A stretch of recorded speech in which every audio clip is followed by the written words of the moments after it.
Hello বন্ধুরা, কেমন আছেন সবাই? আশা করি সবাই ভালো আছেন। বন্ধুরা, আমাদের গল্পগুলো যদি ভালো লাগে অবশ্যই লাইক করবেন, কমেন্ট করে জানিয়ে দিবেন। আর চ্যানেলে যদি নতুন হয়ে থাকেন অবশ্যই সাবস্ক্রাইব করে পাশে থাকা বেল আইকনটি প্রেস করে রাখুন, যাতে নতুন নতুন ভিডিও আপলোড করার সাথে সাথে আপনার নোটিফিকেশন চলছে। আজকের গল্প হতে আমার সুরঞ্জনা পর্ব 13, রাইটার আরিশা নূর ছদ্মনাম। এবার তো সবাই যে যার রুমে যাও, আমার অনেক ঘুম পাচ্ছে, আমি ঘুমাবো, মিনমিনে সুরে কথাটা বলল নীরব। সুমিখালা মুচকে এসে বলে, হ্যাঁ হ্যাঁ, তুই তো চাষি, আমরা যেন চলে যাই, আর তুই তোর বউয়ের সাথে সময় কাটাতে পারিস, বুঝি তো সব। নীরব মুখ বাঁকিয়ে বলে, রাত শেষ, একটু পর ফজরে আজান দিবে, আর মুভিও তো শেষ হলো, তাই না?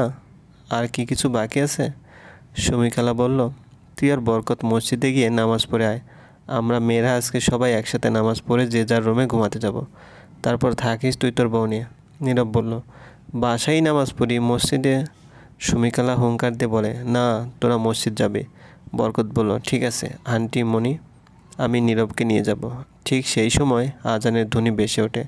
কিছুক্ষণ পর বরকত আর নীরব নামাজ পড়তে চলে যায়, আর মেয়েরা বাসায় পড়ে নেয়। তারপর যে যার রুমে চলে আসে। সবাই চলে যাওয়ার প্রমিতির রুমটা ফাঁকা হয়ে গেল। প্রমিতি বিছানা গুছিয়ে বিছানায় বসে পড়ে। সে অপেক্ষা করছে নীরবের আসার। বেশ কিছুক্ষণ পর নীরব আসলো। রুমে ঢুকেই দেখে প্রমিতি তার জন্য অপেক্ষা করছে। সে প্রমিতিকে দেখে মুচকে আসলো। তারপর বাথরুমে গিয়ে ফ্রেশ হয়ে আসলো। সে বাথরুমে বসে বসে ভাবতে লাগলো, এখনও একটু হলেও সময় আছে, অল্প কিছুক্ষণের জন্য হলেও বাসর রাতের ভাইব পাওয়া যাবে। এইসব ভেবে নিজেকে সান্ত্বনা দিল নীরব। সে আয়নায় দাঁড়িয়ে নিজেকে দেখে নিল। তারপর চুল ঠিক করে বাথরুম থেকে বের হয়ে নীরব। সে দেখতে পেল প্রমিতি এখনও সেভাবে বসে আছে। নীরব প্রমিতির কাছে গিয়ে বসে পড়ে বলে, হ্যাঁ বলেছিলাম কি? প্রমিতি ডাগর ডাগর চোখে নীরবের দিকে তাকলো। তা দেখে নীরব চমকে উঠল। মেয়েটার চোখে এক অদ্ভুত ধরনের নেশা আছে বুঝি। নীরব এক ধ্যানে প্রমিতির দিকে তাকিয়ে থেকে প্রায় ফিসফিস করে বলে ওঠে, কালকে সবাই ভেতরে ঢোকার আগে আমাদের মধ্যে কিছু একটা হতে যাচ্ছিল, চলো সেখান থেকে আবার শুরু করি। প্রমিতি লজ্জায় মাথা নিচু করে ফেলে। তা দেখে নীরব বেশ খুশি হয়। সে আবারও বলল, আমার সাথে বাকি জীবনটা পায়ে পা মিলিয়ে চলতে রাজি আছো? প্রমিতি মুখে কিছু বলল না, কিন্তু মাথা নাড়িয়ে সায় দিল যে সে নীরবের সাথে আগামী জীবনের পথ চলায় পাশে থাকতে রাজি আছে। তা দেখে নীরব প্রমিতি নরম হাতটা নিজের হাতের মধ্যেই ঢুকে নিল। নীরবের স্পর্শ পেতে প্রমিতির মধ্যে এক অদ্ভুত শিহরণ বয়ে গেল। তার মধ্যে কেমন যেন এক কম্পন সৃষ্টি হতে লাগলো। হুট করে হাত পা কাঁপতে লাগলো প্রমিতির। তা দেখে নীরব ভ্রু কুঁচকে বলে ওঠে, তোমার কি কাঁপাকাঁপির রোগ আছে নাকি? প্রমিতি চোখ তুলে নীরবের দিকে তাকালো। তারপর ছোট্ট করে বলে, তাহলে তোমার হাত কেন কাঁপছে? কই কাঁপছে? এই যে কাঁপছে না। নীরব প্রমিতির হাত আরও শক্ত করে ধরে বলে, আই ক্যান ফিল। নীরবের বলা কথাটা প্রমিতির কানে গিয়ে বাজলো। বাক্যটি যেন প্রতিধ্বনি হয়ে বারবার তার কানে বাজতে লাগলো। এবার নীরব তার আরেকটা হাত প্রমিতির ডান গালে রাখলো। গালে নীরবের হাতের ছোঁয়া পেতেই প্রমিতি শিউরে ওঠে এবং দ্রুত চোখ বুজে ফেলে। প্রমিতির ভেতরটা দুমড়ে মুচড়ে যেতে লাগলো। কেমন যেন লাগতে শুরু করেছে তার, অস্থির লাগছে। মনে হচ্ছে দৌড়ে কোথায় পালিয়ে গেলে বেঁচে যাবে সে। প্রমিতির নিঃশ্বাস ভারী হতে লাগলো। নীরব প্রমিতির মুখের উপর ফু দিল। এত যেন 440 ভোল্টের কারেন্ট প্রবাহিত হলো প্রমিতির দেহে। প্রমিতি তার হাত বিছানার চাদরের সাথে খামচে ধরে। নীরব আস্তে আস্তে এগোতে লাগে প্রমিতির দিকে। প্রমিতির মাঝে কোনো নড়চড় নেই। সে পিটপিট করে চোখ খুলে দেখে নীরব তার অতি নিকটে। সে আবারও চোখ বুজে ফেলে। নীরব প্রমিতিকে স্ক্যানার মেশিন যেভাবে কোনো বস্তুকে খুঁটে খুঁটে স্ক্যান করে ঠিক সেইভাবে দেখছে। প্রমিতি গোলাপের পাপড়ির মতো ঠোঁট দুটি কাঁপছে, বেশ জোরেই কাঁপছে ঠোঁট জোড়া। নীরব তা দেখতে পাচ্ছে, আবার হাতটাও কাঁপছে।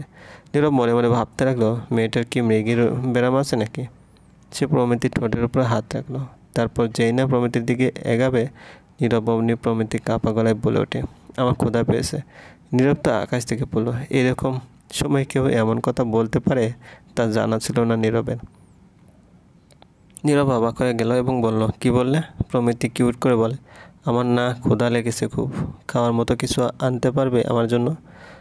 বাসর বরে নতুন বউয়ের মুখে যে এমন কিছু শুনবে তা মোটেও আশা করেনি নীরব।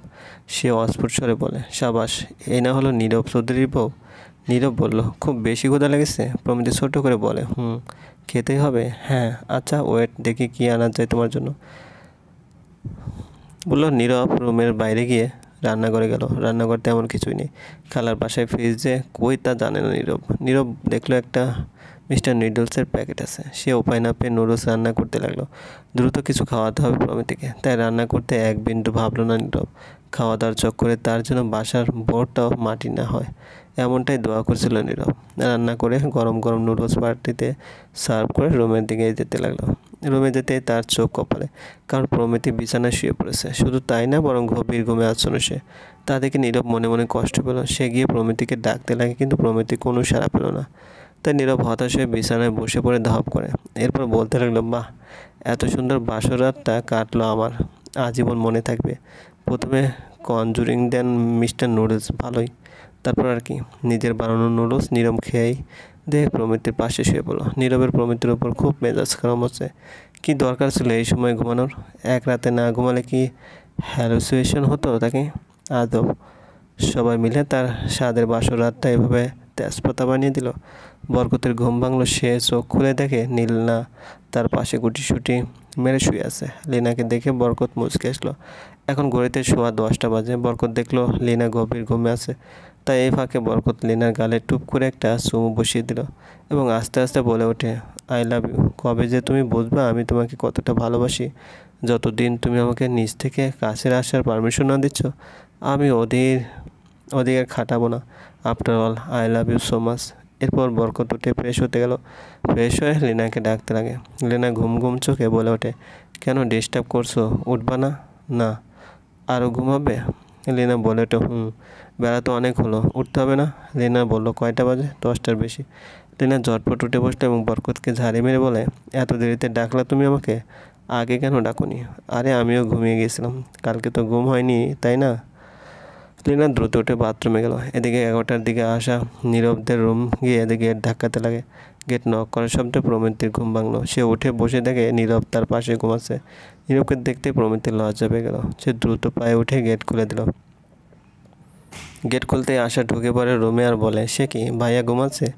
আই থট তোমরা রোমান্স করেছিলে। একথা শুনে প্রমিতি আবার এক দফা লজ্জা পেল এবং বলল, এমন কিছু না।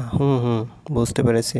আচ্ছা চলো, আম্মু ডাকছে তোমাকে। আশা প্রমিতিকে নিয়ে তার আম্মু মানে সুমি খালার কাছে গেল।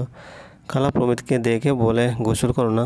প্রমিতি মৃদু কণ্ঠে বলে, না খালা, যাও গোসল করে তারপর আসো। আচ্ছা খালা বলে প্রমিতি ফের রুমে এলো। তখনও রুমে নীরব ঘুমাচ্ছে। প্রমিতি গোসল সেরে বরকতের দেওয়ার শাড়িটা পরে বের হলো এবং আয়নার সামনে দাঁড়িয়ে চুল মুছতে লাগলো। আজকেও ঠিক এই সময় নীরবের ঘুম ভাঙলো এবং সে চোখ খুলতেই প্রমিতিকে দেখতে পেল। নীরব হালকা এসে প্রমিতির দিকে এগোলো এবং তাকে পিছন থেকে জড়িয়ে ধরে বলে, তার কানের কাছে মুখ এনে চুপি চুপি বলে, কালকে তুমি কেন ঘুমিয়ে পড়েছিলে? প্রমিতি হালকা কেঁপে ওঠে। চলবে, গল্পটি ভালো লাগলে অবশ্যই লাইক করবেন, কমেন্ট করে জানিয়ে দেবেন। আর চ্যানেলে যদি নতুন হয়ে থাকেন অবশ্যই সাবস্ক্রাইব করে পাশে বেল আইকনটি প্রেস করে রাখুন। ধন্যবাদ।